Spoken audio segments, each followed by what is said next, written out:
ബിരിയാണി കഴിക്കാൻ വേണം, എന്നാൽ അധികം പണിയെടുക്കാനും കഴിയല്ല. അപ്പോൾ അങ്ങനെയുള്ളൊരു ദിവസം ഉണ്ടാക്കിയൊരു ബിരിയാണിയാണിത്. പണിയില്ല എന്ന് പറഞ്ഞാലും ഉള്ളിയൊക്കെ അരിയേണ്ടത് എന്തായാലും അരി തന്നെ വേണം. ഉള്ളിയും ഇഞ്ചിയും വെളുത്തുള്ളിയും ഒക്കെ വേണം.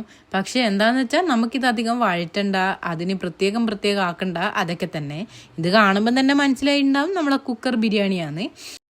പിന്നെ ഞാൻ ഇതിലേക്ക് അങ്ങനെ നെയ്യൊന്നും എടുത്തിട്ടില്ല, കുറച്ച് ഓയിൽ മാത്രമേ എടുത്തിട്ടുണ്ടായിരുന്നുള്ളൂ. അപ്പോൾ ഓയിലിലേക്ക് സ്പൈസസ് ഒക്കെ ഇട്ട് കൊടുത്ത്, പിന്നെ ഉള്ളി ജസ്റ്റ് കുറച്ച് നേരം ഒന്ന് വഴറ്റിയെടുത്ത്, പിന്നെ അതിലേക്ക് പച്ചമുളക്, ഇഞ്ചി, വെളുത്തുള്ളി ചതച്ചത് ഇട്ട് കൊടുത്ത്, പിന്നെ ഞാൻ അതിലേക്ക് പൊടികളായിട്ട് ഗരം മസാലയും മുളക് പൊടിയും മഞ്ഞൾപ്പൊടിയും മല്ലിപ്പൊടിയും ഇട്ട് കൊടുത്ത്, എന്നിട്ട് അതിലേക്ക് ഞാൻ ചിക്കൻ ഇട്ടിട്ട് ചിക്കനെ നന്നായിട്ടൊന്ന് മിക്സ് ചെയ്തിട്ട്, പിന്നെ അതിലേക്ക് തക്കാളിയും തൈരും ഒഴിച്ചു കൊടുത്ത്, പിന്നെ മല്ലിയില പുതിനയില അതും ഇട്ട് കൊടുത്ത് ഒന്ന് അടച്ച് വെച്ച് ഒരു 5 മിനിറ്റ് അവിടെ വെച്ച്, പിന്നെ അതിലേക്ക് നമ്മൾ അരി ഇട്ട് കൊടുത്ത്, 1 ഗ്ലാസ്സിന് 1.5 ഗ്ലാസ് എന്ന അളവിലാണ് വെള്ളം ഒഴിച്ച് കൊടുത്തിട്ടുണ്ടായിരുന്നത്.